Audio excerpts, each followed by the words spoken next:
Hi friends, today's update. Bunny అనవసరంగా గెలికాడా? ఇప్పుడు పుష్ప 2 పరిస్థితి ఏంటి? ఈ అప్డేట్ ఏంటో చూద్దాం.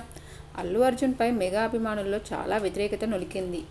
చెప్పను బ్రదర్ అని డైలాగ్ వాడటం వల్ల డీజే నా పేరు సూర్య సినిమాలు రిలీజ్ అయ్యే టైంలో బన్నీపై వచ్చిన ట్రోల్స్ అన్నీ ఇన్ని కావు. ఆ సినిమాల ఫలితాలు కూడా ఆ ట్రోలింగ్కి మైలేజ్ ఇచ్చినట్టు అయ్యింది. అలాంటి టైంలో పవన్ కళ్యాణ్కి అత్యంత సన్నిహితుడైన త్రివిక్రమ్తో అలా వైకుంఠపురంలో సినిమా చేసి బ్లాక్ బస్టర్ కొట్టి ఆ ట్రోలింగ్ నుండి ఎస్కేప్ అయ్యాడు బన్నీ. ఆ తర్వాత పరోక్షంగా మెగా హీరోలపై తన పైత్యం చూపించుకున్న మెగా అభిమానులు పెద్దగా పట్టించుకోలేదు. కానీ ఇప్పుడు మెగా అభిమానులను, ముఖ్యంగా పవన్ కళ్యాణ్ అభిమానులను గట్టిగా గెలికేశాడు బన్నీ.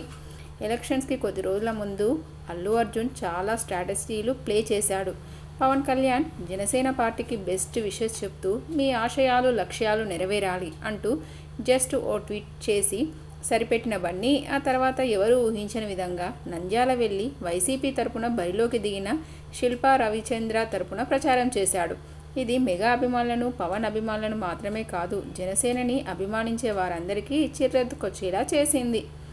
అయితే ఇప్పుడు ఏమైంది? శిల్పా రవిచంద్ర ఓడిపోయారు. మరోపక్క పవన్ కళ్యాణ్ గెలిచారు. శిల్ప ఏ పార్టీలో ఉన్నా నాకు సంబంధం లేదు, నాకు స్నేహితుడు కాబట్టి సపోర్ట్ చేశాను అంటూ బన్నీ సర్ది చెప్పినా మరి కుటుంబ సభ్యులు అయినటువంటి పవన్ కళ్యాణ్ వద్దకు వెళ్ళి ఎందుకు బెస్ట్ విషయం చెప్పలేదు, ప్రచారం పాల్గొనలేదు అంటూ ప్రశ్నించేవారు చాలామంది ఉన్నారు.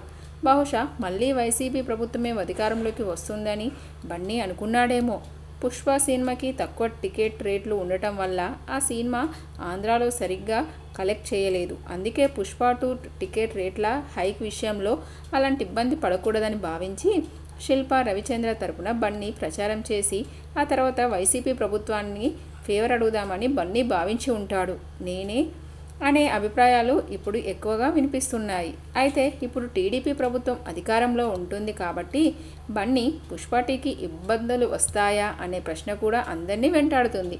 ఒకవేళ టీడీపీ పుష్ప 2 టికెట్ హైక్స్కి అనుమతి ఇవ్వకపోతే బన్నీ ఏ మొహం పెట్టుకొని పవన్ వద్దకు వెళ్ళి సాయం కోరుతాడు అనేది $1,000,000 ప్రశ్న.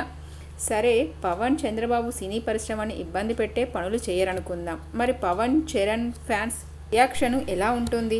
అలాగే ఆంధ్రాలో జనసేనని అభిమానించే వారు బన్నీ సినిమాలు చూస్తారా వంటి ప్రశ్నలకి సమాధానం ఆగస్టు 15 వరకు తెలియదు.